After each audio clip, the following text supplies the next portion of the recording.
박정인의 정치평론. 이준석과 한동훈이 쏜 화살의 향배는. 이준석, 1985년 서울생, 서울과학고 졸업, 미 하버드대학교 경제학, 컴퓨터과학 학사. 한동훈, 1973년 서울생, 현대고 졸업, 서울대 법대 학사, 대학 재학 중 37회 사법시험 합격. 총선을 2달 남짓 앞둔 지금 선거와 관련해 가장 주목받고 있는 두 인물이다. 총선하면 아무래도 여야 거대 정당들의 맞대결에 시선이 쏠리기 마련인데 언론과 대중은 두 인물에 더 관심을 갖는 것 같다. 어쩌면 관심의 편중이 총선 구도에도 영향을 미치지 않을까 싶다. 이준석과 한동훈. 누가 봐도 황금 스펙을 갖췄다. 전형적인 엄친아들이다. 엄친아가 총선의 관심 대상으로 떠오른 경우는 흔하지 않다. 총선에서 엄친아 신용을 하다간 대중의 질시를 받아 표를 깎아 먹기 쉽다. 그래서 전형적인 엄친아 엄친딸인 나경원, 조윤선, 홍정욱도 선거 때만 되면 서민 코스프레를 하느라 바빴다. 이번 총선의 엄친아들은 좀 다르다. 서민 코스프레를 할 생각이 없다. 별로 겸손해 보이지도 않는다. 한동훈은 넥타이 패션과 안경테 패션이 주목받는 걸 부담스러워하지 않는 눈치다. 이준석은 일찌감치 싸가지 없는 멘트로 악명이 높고 하버드 시절 얘기를 주저하지 않는다. 이준석은 비빔밥의 재료를 모두 갈아서 밥 위에 얹어준다면 그것은 우중충한 빛일 것이고 먹는 느낌은 생각하기도 싫습니다. 우리가 비빔밥의 고명을 갈아버리지 않기 위해서는 스테레오타이핑, 즉 다음에 대한 강박관념을 벗어던져야 합니다. 라고 말했습니다.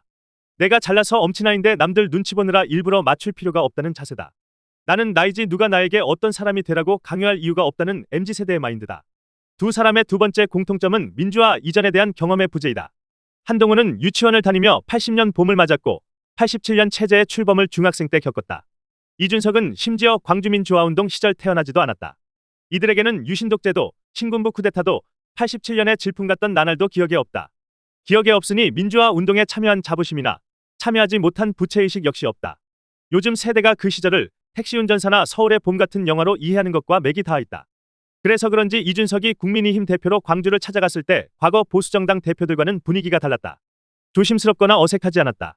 국민의힘이 사과할 건 하고 아니라고 할 것도 하겠다는 태도였다. 그런 자세로 지난 대선에서 윤석열 후보가 보수정당 후보로는 처음으로 광주에서 두 자릿수 득표를 하는 데 기여했다. 한동훈은 최근 자신은 5.18 당시 유치원에 다녔다면서 우리 세대들도 열심히 살아왔고 그런 식으로 도덕적 훈계를 들을 이유가 없다고 잘라 말했다. 그 시절 학생들에 대해 미안함을 가져야 한다는 임종석의 주장에 대한 답이었다. 보수든 진보든 우리 정치에서 5.18을 놓고 이렇게 당당하기는 어려웠다. 엄친아가 5.18과 운동권에 대해 할 말 다 하면서 총선을 지휘하는 건 쉬운 일이 아니다. 선거는 한 표라도 더 얻는 사람이 이기는 것이고 그러려면 겸손하고 포용적이어야 한다. 자기 잘못이 아니더라도 미안하다는 말을 반복해야 하고 잘났다고 나대기보다는 어려우니 도와달라고 읍소해야 한다. 이들이 그러지 않는 이유는 국민의힘과 개혁신당이 설정한 총선의 화두에 있다. 바로 386 운동권 세력의 퇴출이다. 80년대에 부채가 없는 세대가 민주화를 주도한 세력을 9세대로 몰아 내쫓을 수 있는 시점이 됐다고 보는 것이다. 무모하지만 못할 것도 없는 일이다. 한동훈은 함께 작업할 상대로 동료 시민을 선택했다. 당 비대위원장 취임사에서도 10번이나 반복했다. 동료 시민이란 미국 정치인들이 흔히 쓰는 My fellow citizen의 번역이다. 실은 진보 진영이 즐겨 쓰던 표현이다. 국민 여러분 하면 국가주의의 냄새가 나는 반면 동료 시민은 내가 주인이고 우리가 함께 간다는 느낌을 주기 때문이었다. 보수정당의 대표가 동료 시민을 반복하는 것은 지금의 진보 세력이 더 이상 우리가 함께할 존재가 아니라는 주장을 강조하려는 뜻으로 보인다. 유권자 여러분은 저와 같은 편이고 30여 년 전 운동권 경력을 지금까지 재탕하면서 기득권을 붙잡고 있는 저들은 적입니다라는 레토릭이다.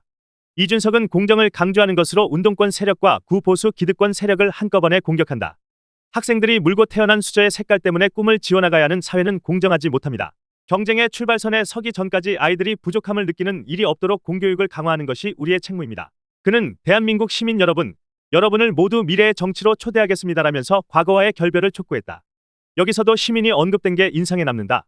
한동훈과 이준석은 보수는 더 이상 보수정당 세력이 아니라 기득권을 움켜쥔 채 낡고 변화를 거부하는 모든 세력을 뜻한다고 외치는 듯하다. 민주당 사람 누구도 선거구도가 민주대 반민주로 치러질 수 있다고 기대하지는 않을 것이다.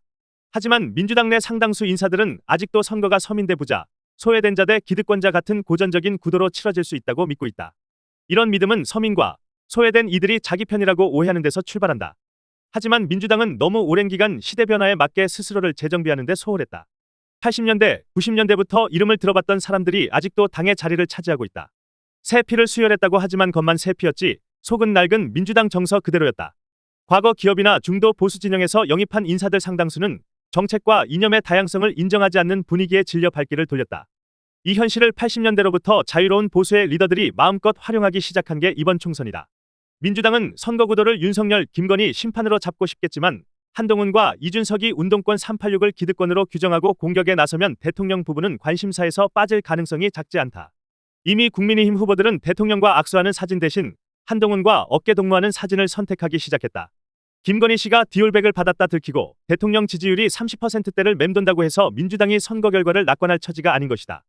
자칫 386 청산론이 바람을 타면 민주당은 대책 없이 무너질 수 있다. 그렇다고 한동훈과 이준석의 화두에 맞춰 386을 몰아낼 것인가? 민주당 지도부 입장에서는 풀기 어려운 딜레마다. 벌써 당내 내용이 고개를 들고 있다. 민주화 운동한 게 잘못도 아니고 잘라야 할 이유인가라고 이재명 대표가 말한 게 그의 고심을 반영한다. 승리를 위해서는 한동훈, 이준석이 올린 깃발보다 더 높고 더 눈에 띄는 깃발을 들어야 한다. 그게 무엇일지 고민스러울 수밖에 없다. 선거는 인물과 이슈 싸움이다. 눈에 띄는 인물이 나와 이슈를 선점하면 승산이 높아진다. 인물면에서 이재명은 한동훈, 이준석에 비해 올드할 수밖에 없다. 단지 나이가 아니라 지향하는 가치관 때문이다. 이미지 주도권은 한동훈과 이준석에게 기울어져 있다. 내가 이재명이라면 두 사람의 이미지를 능가할 인물을 비대위원장 자리에 앉히고 배후로 물러나는 선택을 할 것 같다. 한동훈과 이준석이 던지는 메시지는 당연히 기존의 보수에게도 위협이다. 기득권은 386 운동권만이 아니기 때문이다. 오히려 더 뿌리 깊은 기득권의 성곽이 여전히 보수 세력을 에워싸고 있다. 386이 쫓겨나는데 대를 이어 권력을 유지하면서 잘 먹고 잘 살아온 세력에게 자리를 보전하라고 놔둘 수는 없다. 이준석은 TK에서 새바람을 일으키려 할 것이고 한동훈은 공천을 통해 물갈이를 시도할 것이다. 한동훈이 TK 물갈이에 성공하면 이준석에게는 설당이 현저하게 줄어들지 모른다. 공천을 못 받은 9세대 TK가 이준석을 찾아갈 수는 있지만 그가 반길 것 같지 않다. 이와 관련해 떠도는 소문이 있다. 김기현 전 국민의힘 대표가 강서구청장 선거 참패로 사퇴 압박을 받을 때 이준석을 찾아가 물갈이 불안에 떠는 TK 의원들과 함께 신당에 합류할 수 있다고 제안했지만 이준석이 거절했다는 줄거리다. 그렇다고 이준석이 마냥 9세대 보수 세력을 외면할 수도 없다. 신당이 자리를 잡으려면 새로운 중도 세력이 원내에 진출하는 것이 중요하지만 이 못지않게 기존 보수의 영역을 상당 부분 점령하는 것도 필요하다. 이준석의 꿈은 중도와 보수를 아우르는 세력의 중심이 되는 것이기 때문이다. 한동훈에 비해 공략해야 할 스펙트럼이 넓다는 게 이준석에게는 부담이다. 한동훈도 부담은 작지 않다. 수도권에서 참신한 인물을 내세워 386 운동권 출신을 꺾어야 하고 TK의 물갈이를 성공적으로 수행해야 한다. 그러다 보면 윤석열 대통령과의 힘겨루기도 피할 수 없다. 대통령의 뜻만 따르는 건 당을 승리로 이끌어야 하는 입장에서 불가능한 일이고 그렇다고 여당이 대통령 뜻을 무시하고 선거를 치르기도 곤란하다. 대통령이 비서실장을 보내 비대위원장 사퇴를 요구한 사태가 해프닝으로 끝나기는 했어도 중요한 상징성을 갖는 이유다. 구도가 특이하다 보니 선거 결과에 더욱 관심이 간다. 누가 이길까?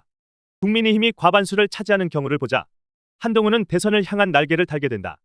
여권의 하늘 아래 두 개의 태양이 뜨는 흥미로운 정치쇼를 볼 수 있을 것이다. 반면 이준석은 신당이 아무리 의석을 많이 확보해도 보수의 주도권을 확보하지 못한 절반의 승리에 그친다. 선거 패배로 분열의 길을 가는 민주당에서 이탈한 세력을 더 흡수해 힘을 키울 수는 있겠지만 버거운 싸움이 될 것 같다. 민주당이 과반수를 차지하면 한동훈은 패배다. 원내에 앉을 의석도 없는 패장이 보수 자리를 지키기란 쉽지 않다. 이때 이준석에게는 여소야대가 여러 가지 옵션을 줄 가능성이 높다. 교섭단체를 구성한 원내 3당까지 된다면 중도 보수의 한 축을 차지할 수 있을 것이고 그보다는 못하더라도 일정 의석의 원내 교두보만 쟁취하면 기회의 불씨는 남는다.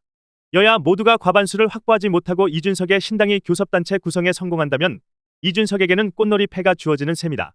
대선까지 이준석을 중심으로 이합집산의 회오리 바람이 불 것이다. 나는 졌지만 적도 졌으니 한동훈의 정치 생명은 연장될 가능성이 높다. 문재인 정부가 그렇게 없애고 싶어 했던 자사고와 과학고 출신이 보수의 리더 자리를 놓고 각축하는 모습이 그려진다. 결과가 어떻게 되든 흥미로운 선거다. 그 밥에 그 나물보다는 다양한 먹거리가 차려진 밥상이 좋을 수밖에 없으니 애초에 선거는 민주주의의 축제다. 축제라면 각양각색으로 치장한 사람들이 소란스럽게 어울려 노래하고 춤춰야 한다.